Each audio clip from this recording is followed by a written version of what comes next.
Hi there, and thank you for clicking. In this video, we're going to be talking about some of the things you need to have in place before you start doing paid advertisement. In this video, I'm going to go over those things, but before I do, I want to make sure that I thank everyone who's subscribing and following the channel, as I appreciate the support. I'll be pumping out a video every Wednesday, so if you haven't followed, please subscribe, as I appreciate you supporting the channel. Like and comment on the videos.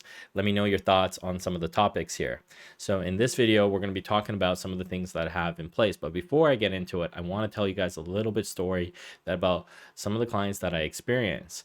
Some clients come to me, they're just starting off in their business. They're in variety spots of their business. Sometimes they're making like 20K, 30K a month, maybe even more depending on that business. And sometimes they're making 4 or 5K, and they're wondering why, their business is not growing. It's because you're not doing some of the things that you need to do in order to gauge in that business. Like, you think you're busy doing the work, but you're not busy enough working on the business to get the clients that you need to fill up the business or hire or whatever it is. You're kind of stuck in that mindset. So some of these videos might help you in order to get you unstuck. So let's kind of dive in on some of the things that you need before paid advertisement. The first thing is you need to have a content strategy. Before you do paid advertisement, just like the last video, you need to have some sort of strategy on how you're going to post and the types of content you're going to need to do.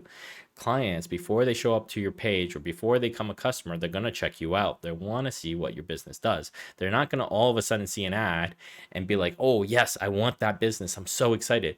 They might be, maybe the offer is really juicy, but they really know your business or seen a piece of content or kind of got an idea of who you are, and then maybe the offer came in at the right place, right time. Most people have kind of been watching you for a little while, or been like kind of eyeballing you, or maybe they engaged with you and then they're re-engaging with you. So you need to have some sort of content strategy, so when they do follow back or you do remind them who you are, they come to your page and you consume all that content, which builds up your audience, your viewership, your engagement. And it's really important because, just like my YouTube channel, I can't do any ads unless I have some content for people to consume in order to convert into clients and know who I am, get a better understanding of me. They're not going to watch an ad and automatically sign up for the thing. They're going to want to know who I am as a person, because they're not really going to give me money if they don't know who I am or what my business is about. Sometimes your business is pretty obvious, but still they're going to want to know the experience and some of the clients that come into your business. And that leads into point number 2. You need testimonials and reviews. No client is going to come to you without testimonials and reviews. They want to know what the experience is like. They want to know what kind of hairstyles that you deal with. Maybe you offer something that the other clients want to experience. They want to hear from other people instead of just yourself. What was their experience? So you need Google reviews. You need online Facebook. You need maybe some testimonials. Maybe you need some interviews. You need to try different things to get clients to understand the experience that they're about to have. The best way is from coming from clients whoever worked with you. So just try to have different forms of content in order for the clients to engage and kind of visualize what might be happening in your business. Even if you're a hair salon or barbershop, spa, whatever it is, give the client an understanding what the value is and how experienced maybe some of the staff is, or whatever makes your business special, and make sure that the clients get that understanding.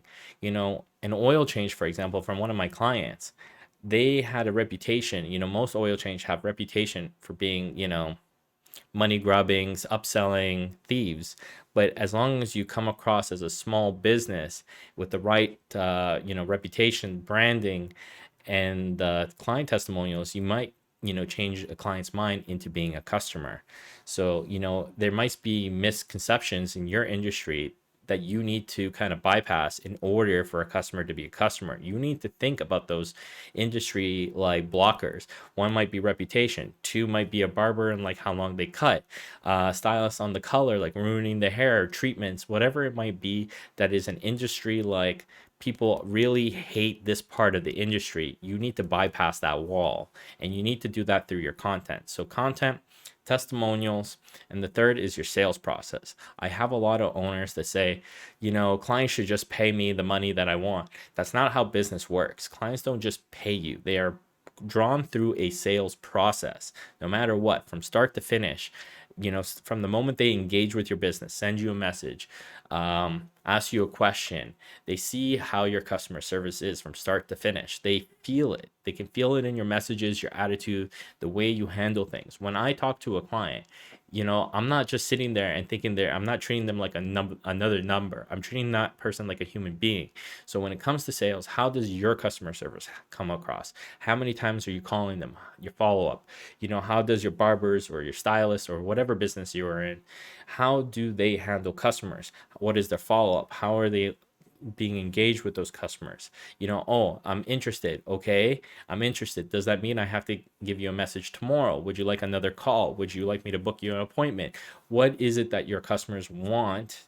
Maybe they're not ready to buy now. Would you like a follow up in a week just to see if you're still interested in the offer? Is it, you just got a haircut? Can I call you in 2 weeks?